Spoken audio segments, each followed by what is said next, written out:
আসসালামু আলাইকুম ওয়া রাহমাতুল্লাহি ওয়া বারাকাতুহু। আজকের ভিডিওটি এমন একটি বিষয় নিয়ে যার কথা বলা আমার জন্য এত সহজ নয়, কারণ এটা শুধু একটি খবর নয়, এটা এক চিৎকার, একটি আর্তনাদ যা আমাদের হৃদয়ের গহীনে আঘাত করে। একজন আলেমকে হত্যা করেছে, না তিনি কোনো অপরাধী ছিলেন না, কোনো বিচারের মুখোমুখি হওয়ার সুযোগও পাননি।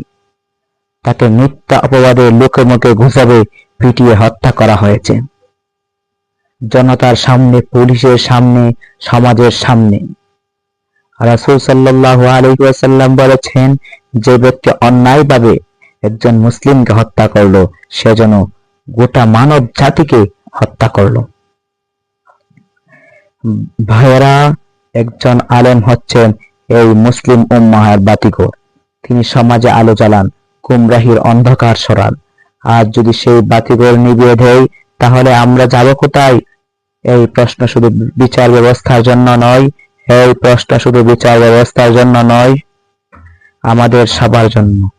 আমরা কবে থেকে বিচারপতি হয়ে গেছি? কবে থেকে কারো বিরুদ্ধে অপবাদ শুনে আমরা দণ্ড কার্যকর করছি? আর পুলিশ প্রশাসন, যারা পাহারাদার, তারাই যদি চিকিৎসার বদলে লাশ ডেলিভারি করে, তাহলে আমাদের নিরাপত্তা কোথায়? প্রিয় ভাইয়েরা, এই সমাজে যদি মিথ্যার জয় হয় আর সত্যর মৃত্যু হয়, তাহলে সেটা কারোর জন্য জয় নয়, সেটা গোটা জাতির পরাজয়। আমরা এখনো সময় থাকতে জেগে উঠি, আল্লাহর ভয়ে কাঁপি, গুজবে কান না দেই, অন্যায় দেখলে প্রতিবাদ করি। আর যারা হত্যাকাণ্ড ঘটিয়েছে, আমরা তাদের বিচার চাই, দুনিয়া ও আখিরাতে।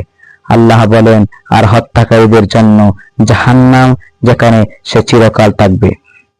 শহীদ আলেমকে আল্লাহ তাআলা জান্নাতুল ফিরদাউস নসিব করুন। আমাদের সমাজকে জুলুমের অন্ধকার থেকে হেদায়েতের আলোয় ফিরিয়ে আনুন। আসসালামু আলাইকুম ওয়া রাহমাতুল্লাহি ওয়া বারাকাতুহু।